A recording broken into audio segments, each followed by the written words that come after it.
Hi అండి అందరికీ. అందరు ఎలా ఉన్నారు? మేమైతే చాలా బాగున్నామండి. రాత్రి మేము బయటికెళ్ళి వచ్చేసరికి చాలా లేట్ అయిపోయింది.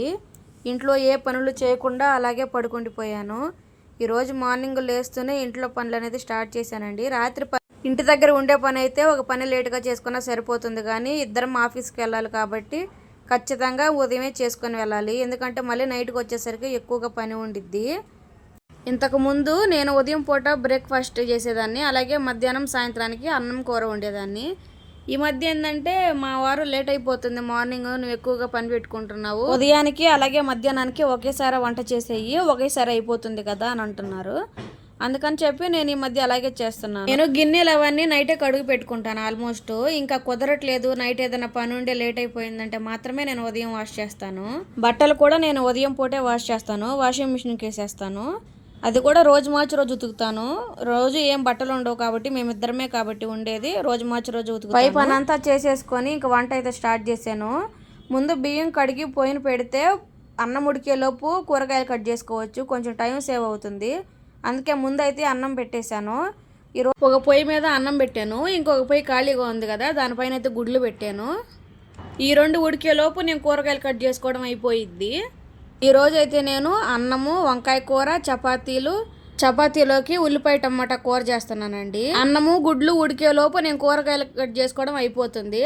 అవి రెండు దించేసుకొని పొయ్యి మీద రెండు కర్రీలు చేసేసుకుంటే తొందరగా అయిపోయింది. నేను వంకాయ కూర అలాగే టమాటా కూర పొయ్యిని వేసి చపాతీలకి పిండి కలుపుకున్నాను. అలాగే ఈరోజు ఫ్రూట్ అయితే మాది పపాయ అయితే కట్ చేసి పెట్టుకున్నానండి. మా వారికి ఈ మధ్య హెల్త్ బాగుండడం లేదు, ఫీవర్ వస్తుంది.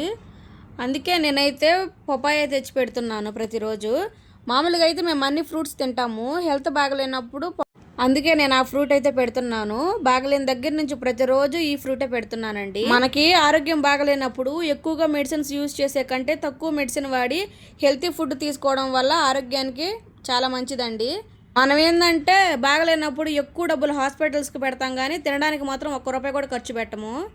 మేమే కాదండి, అందరూ అలాగే ఉంటారు. కానీ మా ఇంట్లో మాత్రం నేను ఖచ్చితంగా మాకు హెల్త్ బాగలేనప్పుడు ఎక్కువగా ఫ్రూట్స్, అది ఏది తింటే క్యూర్ అయ్యిద్దో అదే తింటాము. మెడిసిన్ ఆల్మోస్ట్ తగ్గిస్తాను నేను, ఎందుకంటే మెడిసిన్ అంత మంచిది కాదు బాడీకి. ఈ రోజుల్లో హెల్త్ బాగలేకపోతే ఒక వారం చూసి తగ్గకపోతే హాస్పిటల్కి వెళ్ళాలండి ఖచ్చితంగా. ఎందుకంటే అది అలాగే పెండింగ్ పెట్టుకుంటే అది దేని కిందకైనా తిరగచ్చు. మనకు తెలియక ఏమనుకుంటామంటే ఫీవరే కదా, లేదంటే కోల్డే కదా అని చెప్పి అనుకుంటూ ఉంటాము. ఇప్పుడున్న జనరేషన్లో ఏ రోగం ఎలాగొస్తుందో కూడా తెలియడం లేదు.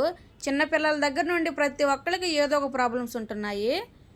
ప్రతి ఒక్కరూ డబ్బు సంపాదించే పనిలో పడిపోయి టైంకి అన్నం తినడం, అలాగే టైంకి నిద్రపోవడం మర్చిపోయారు.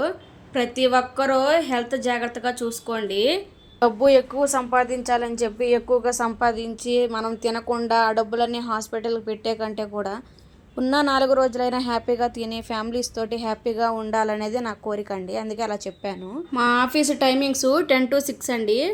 నేను మార్నింగ్ లేచి పనులన్నీ చేసుకునేసరికి 10 దాటిపోయిద్ది. నేను ఆఫీస్కి వెళ్ళేసరికినే 10:30 అయిపోతుంది. ఇంట్లో పనులన్నీ గబగబా చేసుకొని మా వారికి పెట్టుకొని, మా వారు తిన్న తర్వాత మళ్ళీ అవన్నీ క్లీన్ చేసుకొని ఇలాగే సరిపోతుంది. ఇంకా నేను రెడీ అయ్యి ఆఫీస్కి వెళ్ళేసరికినే చాలా టైం అయిపోతుంది. మా ఓనర్ వాళ్ళు చాలా మంచివాళ్ళండి, కొంచెం టైం అటు ఇటుగా వెళ్ళినా కూడా ఏమనరు. ఈ బెంగళూరులో జాబ్ చేసే వాళ్ళకి ప్లస్ పాయింట్ ఏంటంటే శనివారం ఆదివారం సెలవులు వస్తాయి. మాకైతే శనివారం ఉండదు, ఓన్లీ ఆదివారమే. ఎక్కడైతే కనీసం ఆదివారం అయినా దొరికింది, అదే ఆంధ్రాలో ఉంటే కనీసం ఆదివారం కూడా లీవ్ ఉండదు. నెలకి 1 లేదా 2 లీవులు మాత్రమే తీసుకోవడం ఉంటుంది. ఏదైనా మెయిన్ పెద్ద ఫెస్టివల్స్ అయితే మాత్రం మాకు లీవ్స్ ఇస్తారండి. వినాయక చవితి, ఉగాది, అలా అట్లాంటి పండుగలకైతే దసరా, దీపావళి వాటికైతే మాకు లీవ్స్ వస్తాయి. ఇక్కడ ఎంత డబ్బు అయితే సంపాదిస్తామో అంత డబ్బులు ఖర్చు అవుతాయి. ఇక్కడ వెజిటేబుల్స్, రెంట్లు అన్నీ ఎక్కువగానే ఉంటాయి, కాస్ట్ ఎక్కువగా ఉంటాయి.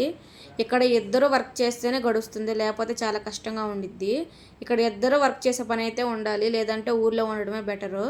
మేము బెంగళూరు వచ్చిన కొత్తల్లో, మా పెళ్ళైన కొత్తల్లో వచ్చామండి. నా పెళ్ళైన 1 monthకే మా వారు బెంగళూరు వచ్చారు. మా వారు ఫస్ట్ నుండి బెంగళూరులో జాబ్ చేస్తున్నారు. నా పెళ్ళైన వెంటనే 1 monthకే నేను వచ్చేసాను బెంగళూరు. వచ్చిన తర్వాత నేను 1 year ఖాళీగానే ఉన్నానండి, జాబ్ చేయలేదు. మా వారు చాలా చోట్ల అడిగారండి నాకు జాబు, కానీ లాంగ్వేజ్ ప్రాబ్లం కదా, లాంగ్వేజ్ రావాలి అని అన్నారు. అలా కొన్ని రోజులైతే ఇంట్లోనే ఉన్నాను. సడన్గా ఒకళ్ళు చెప్పారు, ఒక కంపెనీలో ఇంటర్వ్యూస్ జరుగుతున్నాయని చెప్పారు. నేనైతే వెళ్ళాను, అటెండ్ అయ్యాను. అటెండ్ అయిన తర్వాత ఏం జరిగింది అనేది నేను నెక్స్ట్ లాంగ్ వీడియోలో పోస్ట్ చేస్తానండి. ఎందుకంటే ఈరోజు వీడియో ఎండ్ అయిపోతుందండి. నేనైతే ఫుడ్ అంతా ప్రిపేర్ చేసుకుని తిని రెడీ అయ్యి ఆఫీస్కి అయితే బయలుదేరాము. మరో మంచి వీడియోతో మళ్ళీ మీ ముందుకైతే వస్తానండి. మంచి మంచి బెంగళూరు విషయాలు తెలుసుకోవాలంటే మీరు మన ఛానల్ని లైక్ చేసి సబ్స్క్రైబ్ చేసుకోండి. నేను వీడియో పెట్టగానే మీ దాకా రావాలంటే బెల్ ఐకాన్ ఆన్లో పెట్టుకోవాలి. అలాగే కొత్త వాళ్ళు ఎవరైనా మన ఛానల్ని ఫస్ట్ టైం చూస్తున్నట్లయితే ప్లీజ్ లైక్ చేసి సబ్స్క్రైబ్ చేసుకోండి. ఇంతకీ ఈ వీడియో ఎలా ఉందో నాకు కమెంట్స్ ద్వారా తెలియచేయండి. Thank you for watching.